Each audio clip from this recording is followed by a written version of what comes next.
सेब का पेड़।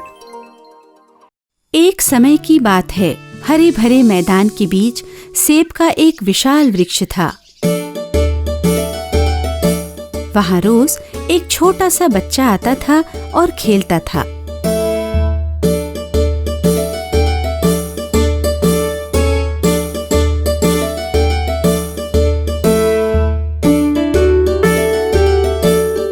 वो पेड़ पर चढ़ जाता था, सेब खाता था और उस पेड़ की ठंडी छाया में सो भी जाता था। उसे वह पेड़ बड़ा प्यारा लगता था और वो बच्चा उस पेड़ के साथ खेलने में बड़ा ही आनंद महसूस करता था। समय बीतता गया और वो बच्चा बड़ा हो गया। लंबे समय बाद एक दिन वो बच्चा फिर से वापस उस पेड़ के पास आया, लेकिन उसके चेहरे पर उदासी थी। आओ मेरे बच्चे, मेरे साथ खेलो। अरे, अब मैं नन्हा बच्चा नहीं हूँ। अब मैं पेड़ों के साथ नहीं खेलता। अब मुझे खिलौने चाहिए, लेकिन खिलौने खरीदने के लिए मेरे पास पैसे नहीं हैं। मुझे माफ कर दो मेरे बच्चे, मेरे पास पैसे तो नहीं है, लेकिन हाँ, तुम मेरे सारे सेब तोड़ सकते हो और उन्हें बेचकर धन प्राप्त कर सकते हो। बालक बहुत खुश हुआ। उसने पेड़ के सारे सेब तोड़ लिए और खुशी खुशी वहां से चला गया।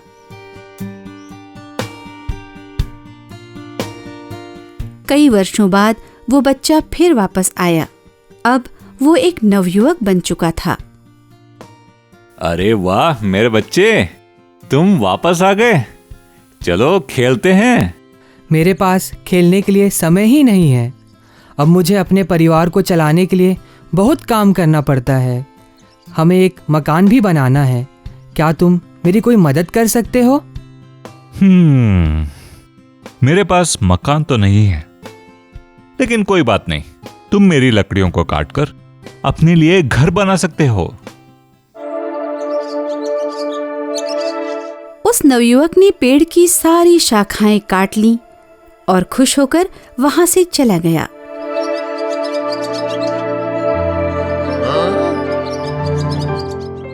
उसे खुश देखकर पेड़ भी बहुत खुश हुआ।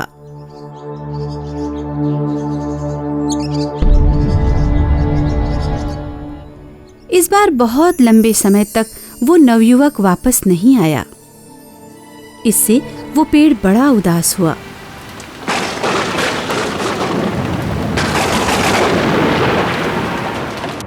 फिर एक दिन गर्मी के मौसम में वो नवयुवक वापस आया, लेकिन अब वो प्रौढ़ हो चुका था। उसे देखकर पेड़ बड़ा प्रसन्न हुआ। ओहो, मैं आज बहुत खुश हूँ कि तुम फिर वापस आ गए मेरे बच्चे। क्या मेरे साथ खेलोगे? नहीं, अब मैं बूढ़ा होने लगा हूँ। मैं थोड़ी शांति प्राप्त करने के लिए नदी में नाव चलाने जाना चाहता हूँ। क्या तुम मुझे एक नाव दे सकते हो? अच्छा ठीक है, तुम मेरे तने को काट लो और इससे अपने लिए एक नाव तैयार कर लो। फिर तुम काफी दूर तक नदी में घूमकर आनंद ले सकते हो मेरे बच्चे।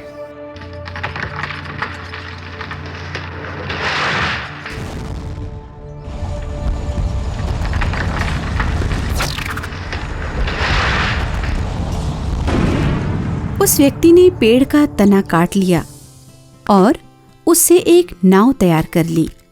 उस नाव से वो नदी में दूर तक चला गया। इसके बाद फिर से वो काफी लंबे समय तक वापस नहीं आया। एक दिन वर्षों बाद वो व्यक्ति फिर आया। अब वो वृद्ध हो चुका था। मुझे माफ कर दो मेरे बच्चे, मेरे पास तुम्हें देने के लिए अब कुछ भी नहीं है।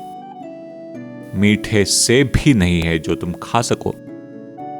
कोई बात नहीं, अब तो सेब काटने के लिए मेरे पास दांत भी नहीं है।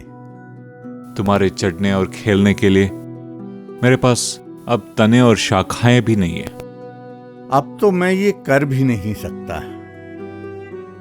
मैं अब तुम्हें कुछ भी देने की स्थिति में नहीं हूं। मेरे पास तो केवल मेरे कमजोर होती हुई जड़ें ही मौजूद हैं। मुझे अब कुछ नहीं चाहिए, बस केवल आराम करने के लिए एक जगह चाहिए।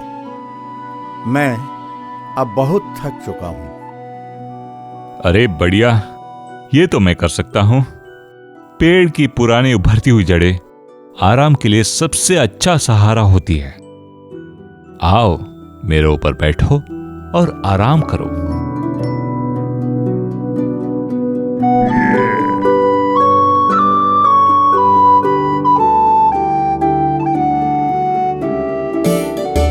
इस कहानी में पेड़ के स्थान पर अपने माता पिता को रखकर सोचिए।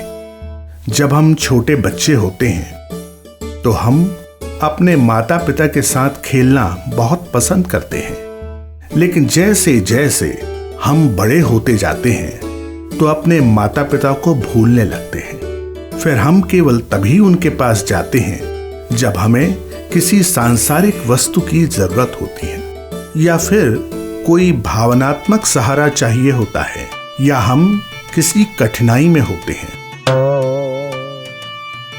लेकिन हम चाहे जो भी करें, हमारे माता पिता सदैव हमारे साथ मजबूती से खड़े रहते हैं और हमें खुश रखने के लिए सब कुछ करते हैं।